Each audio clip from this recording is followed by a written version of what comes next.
White. I am doing phenomenal today. It's Friday. Woohoo. It's Friday. It's exciting. And, our topic today is why you choose to teach people to go organic and you do it the same versus paid when it comes to social media. And when I look at myself, I do paid ads as an agency. But when Mhm. I look at specifically organic, I see that you really can learn so much more about your brand organically. And there's phases. People who jump to paid ads first make mistakes. But let's talk about why organic for you. Oh my gosh, you get to test the market, number one, and you get to time versus money because you can save a lot of money. If you know your audience very, very well, okay, ads are good. And I believe that you should be at a certain amount of money that you are making before you ever invest in ads. But the whole thing is, I love to teach people organically because it does time versus money. And if you know your audience, it's going to work very well. So that would be my answer right there. Yeah, knowing your audience is such a big part of it. If you don't know your audience, you're going to fail tremendously. And I think you've learned this specifically in all the different social media platforms. And the mistake we make is we decide we're going to run paid ads. We got a great idea, yet we've never tested the market. And testing that market is so huge to know if your offer is the right offer. Yes, absolutely. And I actually took a course on how to do ads. And the big thing is, it's all about testing. People think, oh my gosh, I'm just going to put some money behind some ads. But that's not the way to go. You've got to test, even if you know your audience very well, you have to test your ads. You have to test the market. You have to test the picture. You have to test the timing. You have to test the words. It's everything. So, you know what? I did that.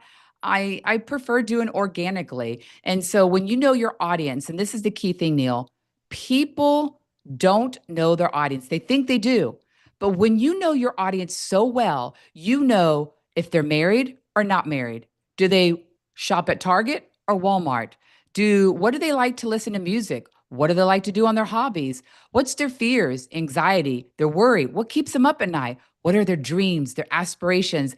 You have to know everything about your ideal client to be able to give the content that they want. And people just think, well, first of all, we all know if you help everybody, you help nobody. But the thing is, it's deeper and more intimate, basically. When you know your ideal client so well, you can answer all those questions that I mentioned.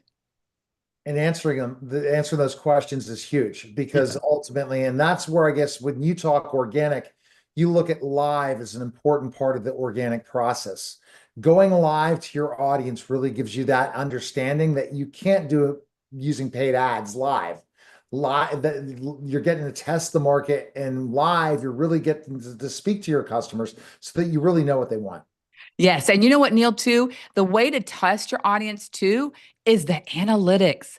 I can't tell you how many people I audit every day that they never look at the analytics. And I'm like, well, how are you supposed to know what's working, what's not working? And then if it's not working, you don't want to do content like that again. And if it does do, then why not take that information and make something similar just like that? Change your atmosphere, change your clothes, and change the words a little bit because you are now reaching your perfect ideal client if that content is doing well.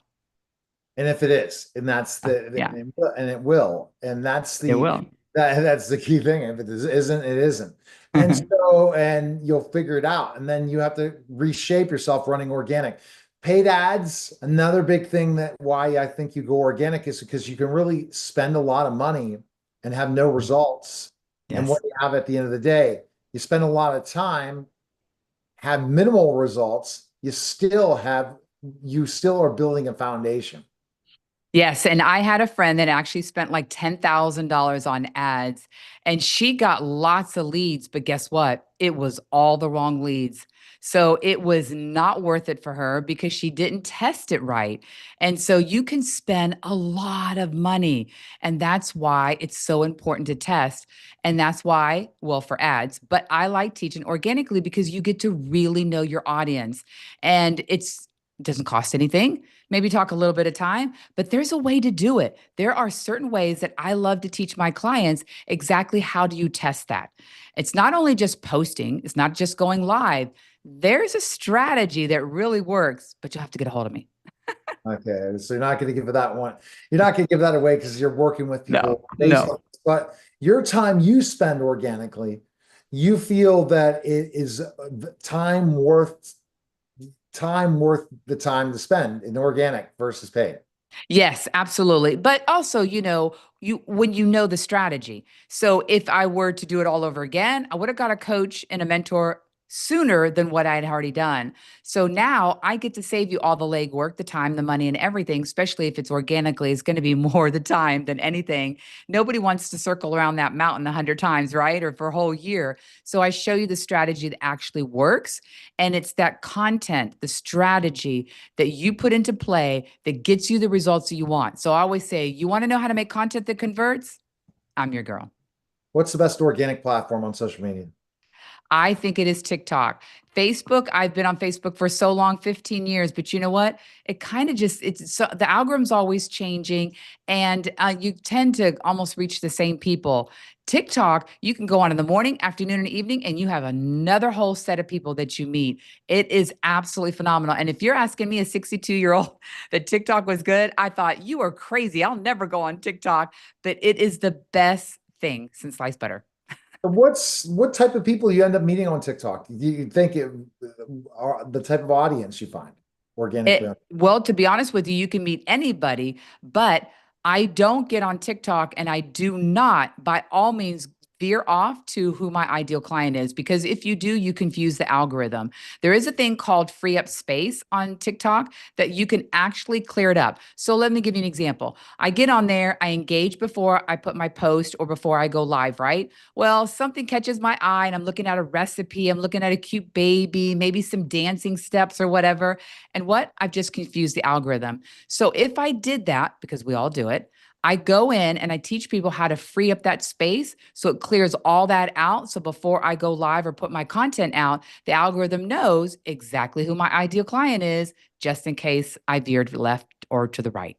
So the time you just gave us a secret and you didn't know you did, but I just figured it No, out. I did give one. I wasn't going to give my big one. You gave a very one that I can explain for the audience.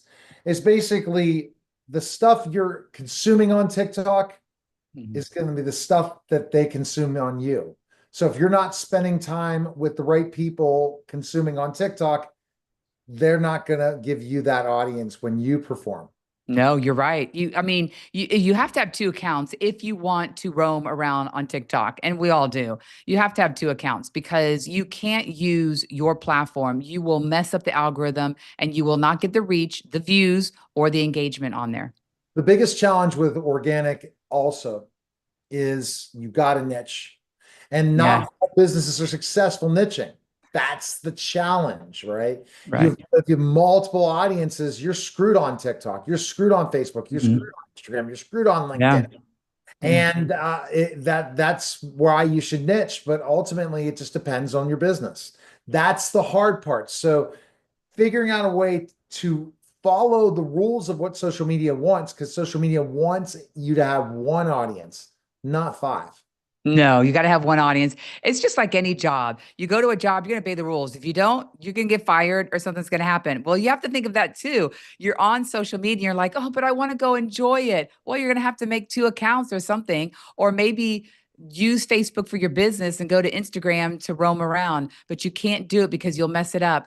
But the most important is you have to find your perfect ideal client because when you speak to them, and this is when, remember I told you exactly when you know those questions that I gave, if you know their fears, their worries, all that stuff, and what's their aspirations, when you know that and you speak content to like that, they're going to say things like, oh my gosh, did Laura just read my journal? Right. Like, oh my gosh, she's speaking my language. You want your ideal client to say that because now they're going to listen. Now they're going to stay all the way to the end and now they're going to consume more of your content.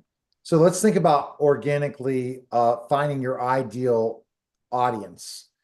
How do you go about doing that in a way so you're not hanging out all your competitors? Give you an example on Clubhouse. Clubhouse did the stupidest thing where they made sure all the competitors were together on the Mm, same stage. And I think that was a big mistake in the fact mhm. that given organically for people who are creating communities and they started doing that later, but it was too early in the process where whoever's at the biggest stage, that's the people, and most of them are competitors of each other. So how can you work with each other if you're competitors, especially if you're trying to pitch the same idea to whatever limited audience you have. How do you make sure when you're choosing organically on TikTok, Laura, that you don't end up just going to a bunch of digital marketers and they're not their clients at all? And you Yeah, fall. you don't want to do that. Oh gosh, that's another secret sauce I'm going to give away. Okay. So the thing about it is, if you want to reach digital marketers, you do not want to follow digital marketers. I mean, you want to sell digital marketing products, you want to go to affiliate marketers, MLM, networking, maybe health coaches or coaches and stuff. You do not, because then you stay in this little cloud here and everybody's following everybody and you're not reaching out to other people. So if you whoever you reach out to and you watch their content, that's all they're going to send to you. Well, I don't want digital marketers already have my program. I don't want digital marketers to have something similar. I want to reach others. So that's why when you go into the For You page on TikTok, you want to make sure that you go into the other things like the affiliate and all the things that I had just shared. Same thing with Facebook too. You don't want to follow all the people that are, like oh, I don't want to say a big name out there. I was getting ready to say his name. You don't want to follow all the coaches. You might Oh, want to follow like health coaches or leadership to coaches. figure out You're who your doing target, right? right. Exactly. Exactly. So yeah, you follow who you want to be as your client. So So this is the interesting question organically. And I'm going to be the devil's advocate with you because I do things differently. I used to have the viral stuff on Twitter years ago. I used to have the viral stuff on all these places. I don't oh, spend time on viral. I get the leads and I just go after them, get them offline, and that's it. And not spend so much time with engagement on social media as just getting them offline. That's my strategy. That's what I do is basically I don't even spend any time saying I'm not going to spend time on posts or different things. I'm just go after the ideal person, reach out to them, bring them on my show, and it's done. That's what I do. And then other people come to me. But that's from building a brand. So, what would you say to people that want to skip the content marketing, looking at the engagement, and go right to the leads instead? oh my gosh, that is a great question. Well, for me, it's live. I mean, I love doing lives. I'm an extrovert. Lives are the way to go. If you give tips, tricks, and hacks. You solve one of their problems. And I'm on my live and I'm constantly giving. There's no such thing as I over deliver. There's no way. I'm gonna give a lot of information. I'm gonna help them. I know what they're struggling. I know what they're dealing with. And I give that on my live. They're going to sign up. And if they don't, and I got them close, because sometimes they say 7 to 8 times. But if you give a lot, it might be one or two. So if I've got them right there on the edge going, "Oh, I don't know if I want to do that. I just met Laura for the first time," your email sequence. Oh, done. It's like boop, boop, boop. That's where the Right. money is right there. Totally. And so you and I, in a lot of ways, don't want to spend so much time No. trying to create viral content. We want to get on with that audience as quickly as possible and get them offline to our whatever process. I'm more high ticket. You're more, you have a bunch of other individual things. Mhm. So I need less people, but Mhm. ultimately I spent so much time building a brand for years that I can go to that area. But when somebody finds it, they got to follow the right plan and action. And it seems like you did, but I think you and I both think organic is as valuable as paid. It is totally. I I totally, absolutely love it more. I love organic. Love organic. I think it's just because organic, you just have to put the time in. And when you get too busy, then you have to say, do you really want, and this is the thing, do you want people just to visit your site based on SEO, or do you want somebody who you know is your ideal client that came to you? I'm going to Right. tell you, those leads that just come to your website are just pricing, shopping. I'd rather have the person I'm going right after that I know is ideal. I'm going to have the great conversation and get the sale That's versus true. That's wasting true. all that time. Yeah. But again, paid ads are for specific things. But Yeah, it is. It is. and what do you think? A lot of your clients, you got to hit a certain phase to do paid ads, right? Yeah, you do. You do. And I just stay away from it. Now listen, Neil, I'm in a different season of my life. I did all that. I did all the high ticket coaching. I did all that. I don't, my husband's retired. And so I wanted to have more time. So I had the team, I had all that. I don't care to do that anymore. Money's not everything to me. I love helping people and I still coach, but I wanted to teach people the different streams of income. And there's so many different streams that you can do. You might only want one or two, but I don't believe in just, this is just me. I don't believe in just one one product. I just don't. And if you get anybody that I should say this, I'll say this over again. You get people like Tony Robbins, Grant Cardone. Do they have just one product? No. Absolutely not. They have several. Do they do them all day long? No, they don't. Their revenue, their like passive income, their residual income coming in all the time because they already set up those things like your email sequence. So, And yeah. that's the things you'll teach. So that's Yes. where people can go, is to kind of set up everything and get going and get started with you. Where can they go? Yes. The best way to reach me is Laura at laurawhite360.com. That's the best way to do this. And if you are not following, subscribe and follow because I always give tips, tricks, and hacks. All right. That was a special simulcast.